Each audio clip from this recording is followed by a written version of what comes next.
বিদেশি বিনিয়োগকারীদের আকৃষ্ট করতে 50টি দেশের বড় বড় কোম্পানি প্রতিনিধির অংশগ্রহণে ঢাকা শুরু হলো বাংলাদেশ বিনিয়োগ সামিট 2025। বাংলাদেশের সামষ্টিক অর্থনীতির স্থিতিশীলতা হওয়ার এই সম্মেলনের মধ্য দিয়ে নতুন বিনিয়োগের ব্যাপারে আশাবাদী বাংলাদেশ বিনিয়োগ বোর্ড। কিন্তু রাজনৈতিক স্থিতিশীলতা, বিনিয়োগের পরিবেশ, সরকারি সেবা ও আমলাতান্ত্রিক জটিলতা এখন বড় অন্তরায় বিনিয়োগের ক্ষেত্রে। এ বিষয়ে কথা বলতে আমরা যুক্ত করে নিচ্ছি বিসিসিআই সাবেক সভাপতি মীর নাসির হোসেনকে। জনাব মীর নাসির হোসেন, স্বাগত জানাচ্ছি আমাদের অর্থযোগের আজকের আয়োজনে। আমরা এই সামিটের মাধ্যমে একটি বিশেষ জিনিস যেটি লক্ষ্য করছি, সরকার নিজেই স্বীকার করছে আমলাতান্ত্রিক জটিলতা, লাল ফিতার দৌরাত্ম্য, এবং তারা বলছে খুব দ্রুত এগুলো সমাধান করে বিনিয়োগকে উৎসাহিত করবে। পুরো বিষয়টাকে আপনি কিভাবে দেখছেন? আসলে আমাদের তো বৈদেশিক বিনিয়োগ দরকার, ফরেন ইনভেস্টমেন্ট। কিন্তু আনফর্চুনেটলি লাস্ট ফিউ ইয়ার্সে খুবই নগণ্য ইনভেস্টমেন্ট হয়েছে।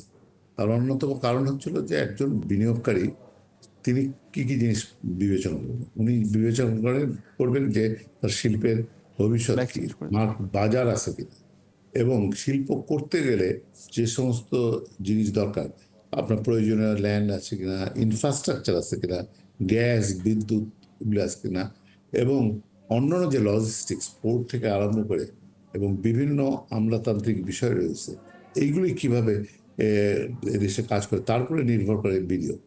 আনফর্চুনেটলি যেটা অলরেডি গভর্নমেন্ট অ্যাকনলেজ করেছে যে আমাদের কিন্তু এখনো এনেবলিং এনভায়রনমেন্ট হয় নাই যে বিদেশি বিনিয়োগ সেভাবে আসবে। কারণ দেশি বিনিয়োগকারীরা সাফার করছে, কারণ তারা গ্যাসের অভাবে আপনার পূর্ণাঙ্গ উৎপাদন করতে পারছেন না।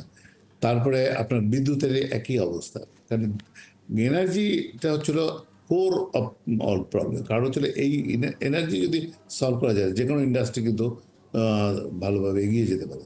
তারপরে যে জিনিস আমলাতান্ত্রিক যেগুলি রয়েছে, বিভিন্ন জায়গায় আমাদের ইউটিলিটি নিতে যেতে হয়, বিভিন্ন পারমিশন, এইগুলি কিন্তু বাংলাদেশে অনেক সময় লাগে এবং কস্টলি অলসো। আবার পোর্টের যে ইয়ে রয়েছে, এখানে অনেক মানে ভোগান্তি আমাদের সৃষ্টি করতে, এইগুলি দূর না করতে পারলে, একটা এনেবলিং এনভায়রনমেন্ট না করতে পারলে কিন্তু আমি মনে করি না সেভাবে।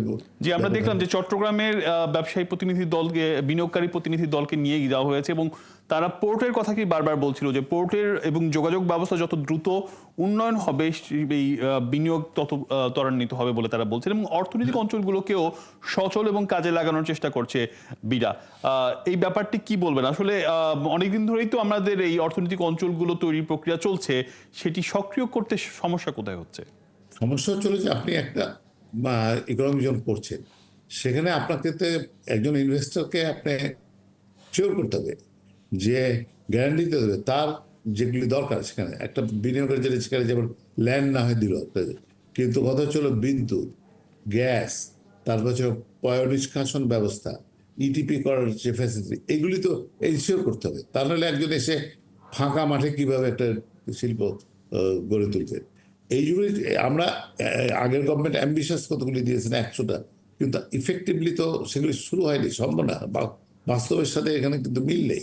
সেই জন্য আমি মনে করি যে ব্যাপক হারে না করে যে আপনার সীমিত করা হোক, কিন্তু অল ফ্যাসিলিটিস দিয়ে, এবং যেগুলি বিদেশের জন্য যেগুলি এয়ারমার্ক করেছে, জাপানিজের জন্য আপনার নারায়ণগঞ্জের কাছে যেটা করা হয়েছে, কোরিয়ান ইপিজেড, তারপরে অন্যান্য দেশের জন্য যেগুলো, সেইগুলিকে ফেসিলিটেট করে তাদের এনে ডেমনস্ট্রেট করতে হবে যে হ্যাঁ হ্যাঁ এখানে একটা এনাবেল এনভায়রনমেন্ট আছে, এখানে ইনভেস্টমেন্ট করা যায়।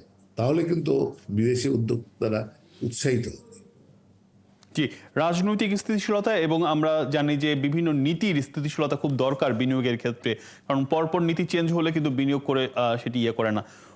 সেই বিষয়গুলোকে কিভাবে দেখেন, রাজনৈতিক স্থিতিশীলতা এবং নীতিগত স্থিতিশীলতা? আমাদের সমস্যা একটা, one of the main reasons হচ্ছিল পলিসি চেঞ্জেস, পলিসির কন্টিনিউটি নেই।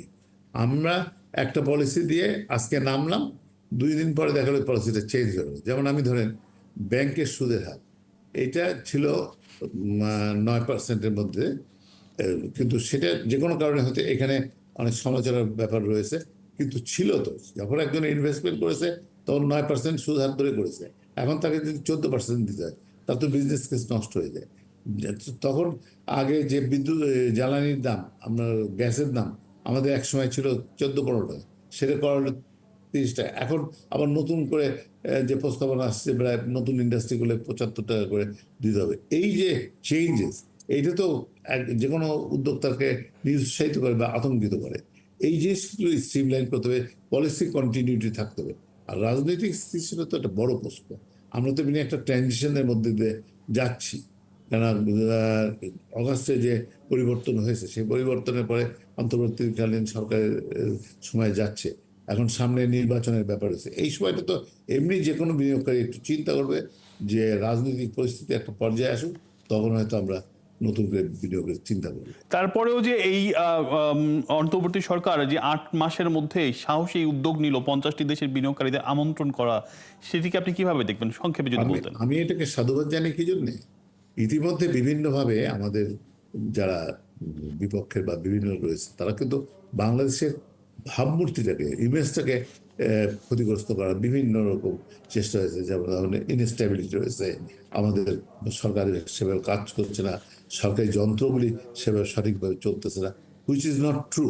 কারণ ব্যাপক একটা সমস্যার মধ্যে দিয়ে সরকার ক্ষমতায় এসছে। সেই সমস্যা তো রাতারাতি সমস্যা সমাধান হবে। তারা তো কাজ করে যাচ্ছে এবং সেখানে অনেক জায়গায় যেমন ব্যাংকিং রিফর্মস ধরেন, অন্যান্য জায়গায় রিফর্ম, এগুলো কাজ করছে। এইগুলি ডেমনস্ট্রেট করে যে ওই যে প্রোপাগান্ডা বাইরে চলছে যে বাংলাদেশে একটা অস্থিতিশীল পরিস্থিতি হয়েছে, সেইটাকে নিগেট করবে।